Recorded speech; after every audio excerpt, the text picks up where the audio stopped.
പ്രിയപ്പെട്ട സഹോദരന്മാരെ, ഒരു കാര്യം പറയാതിരിക്കാൻ നിർവാഹമില്ല. കാരണം ഓരോ സംഘടനകളും അവർ സജ്ജീകരിച്ച വളണ്ടിയർമാരെ പറഞ്ഞയച്ചു. ആ പറഞ്ഞയച്ച വളണ്ടിയർമാർ ചെയ്യുന്ന സേവനങ്ങളെ ഈ രാജ്യത്തെ മുഴുവൻ ജനങ്ങളും വളരെ പോസിറ്റീവായി, വളരെ ആത്മാർത്ഥമായി, വളരെ സന്തോഷത്തോടെ നോക്കിക്കാണുകയാണ്.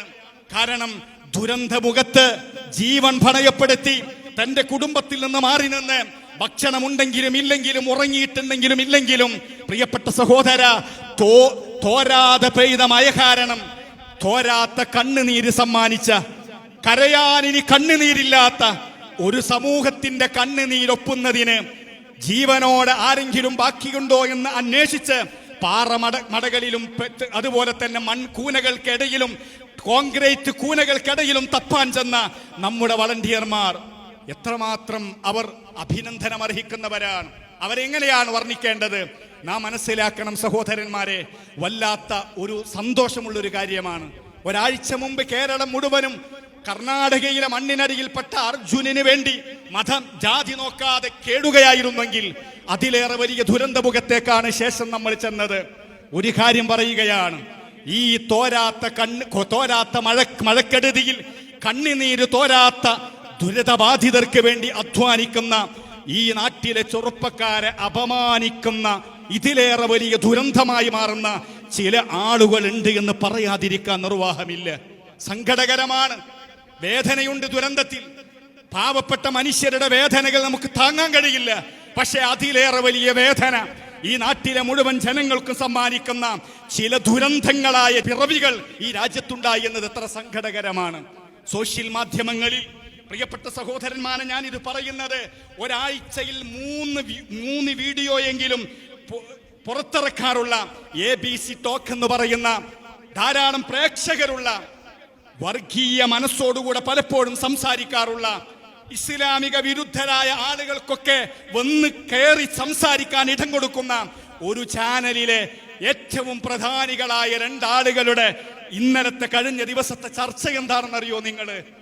അവർക്ക് ഈ ദുരന്തത്തിൽ അകപ്പെട്ട മനുഷ്യരുടെ വേദനകളെ കുറിച്ചല്ല, ജീവൻ നഷ്ടപ്പെട്ടവരുടെ വേദനകളെ കുറിച്ചല്ല, ജീവനോടെ ഇല്ലെങ്കിലും എൻ്റെ ഉമ്മയുടെ, എൻ്റെ അമ്മയുടെ, എൻ്റെ കൊച്ചുമോന്റെ, തൻ്റെ പേരമകന്റെ, തൻ്റെ സഹോദരന്മാരുടെ, തൻ്റെ അയൽവാസിയുടെ മൃതദേഹമെങ്കിലും മയ്യത്തെങ്കിലും കിട്ടുമോ എന്ന് പ്രയാസപ്പെടുന്ന ഒരു മനുഷ്യരുടെ വേദനയെ കുറിച്ചല്ല അവരുടെ ചർച്ച. മറിച്ച് ഈ ദുരന്ത ഭൂമിയിൽ കഠിനാധ്വാനം ചെയ്യുന്ന പാവപ്പെട്ട നമ്മുടെ നാട്ടിന്റെ പ്രതീക്ഷകളാകുന്ന വളണ്ടിയർമാരെ കുറിച്ചാണ് അവരുടെ ചർച്ച. എന്താണ് ചർച്ച? വല്ലാത്തൊരു ചർച്ചയാണ്. ദുരന്ത ഭൂമിയിലേക്ക് ചെന്ന് വളണ്ടിയർമാരായ ആളുകളെ, അവരുടെ ഉദ്ദേശശുദ്ധി ആരാണ് സഹോദരന്മാരെ അളക്കാൻ ഇവരൊക്കെ നിയോഗിച്ചത്? എന്താണ് പറയുന്നതെന്നറിയോ സഹോദര? ആ ദുരന്ത ഭൂമിയിൽ ചില ആളുകൾ ചില കുപ്പായങ്ങൾ ഇട്ട് വന്നിരിക്കുന്നു.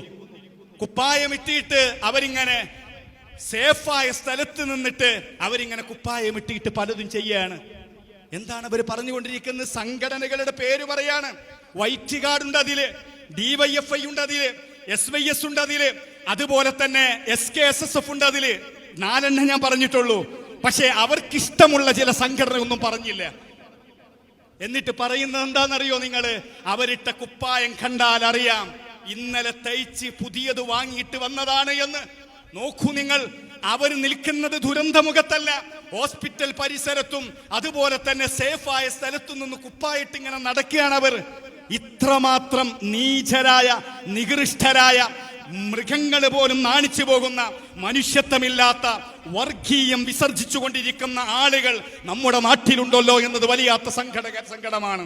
പ്രിയപ്പെട്ട സഹോദരന്മാരെ, കേരളത്തിലെ മുഴുവൻ ചാനലുകളും അവിടുത്തെ സന്നദ്ധ സേവകന്മാരായ ആളുകൾ സൈനികരോടൊപ്പം നിന്നുകൊണ്ട് ദുരന്തഭൂമിയിൽ അപകടം പിടിച്ച സ്ഥലത്ത് 24 മണിക്കൂറും എണ്ണയിട്ട യന്ത്രം പോലെ നമ്മുടെ നാട്ടിലെ ചെറുപ്പക്കാർ അധ്വാനിക്കുന്നു എന്ന് നിരന്തരം വിളിച്ചു പറയുമ്പോ, ഇത് കാണാനുള്ള കണ്ണില്ലാത്തവരെ കുറിച്ച് ഖുർആൻ പറഞ്ഞൊരു വചനം മാത്രമേ നമുക്ക് പറയാനുള്ളൂ.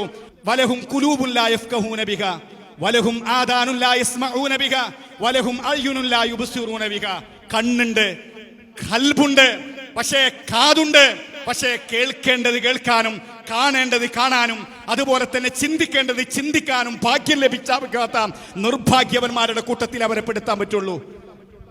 ഈ സംഘടനകളുടെ ഒക്കെ പറയുന്നത് വൈറ്റ് കാർഡ് എന്ന പേരിൽ അവർ ചോപ്പ് കുപ്പായം ഇട്ടുകണെന്ന് വരെ പറയുകയാണ്. നോക്കൂ നിങ്ങൾ, ഹോസ്പിറ്റലിന്റെ പരിസരത്ത് വളണ്ടിയർ വേണ്ടേ?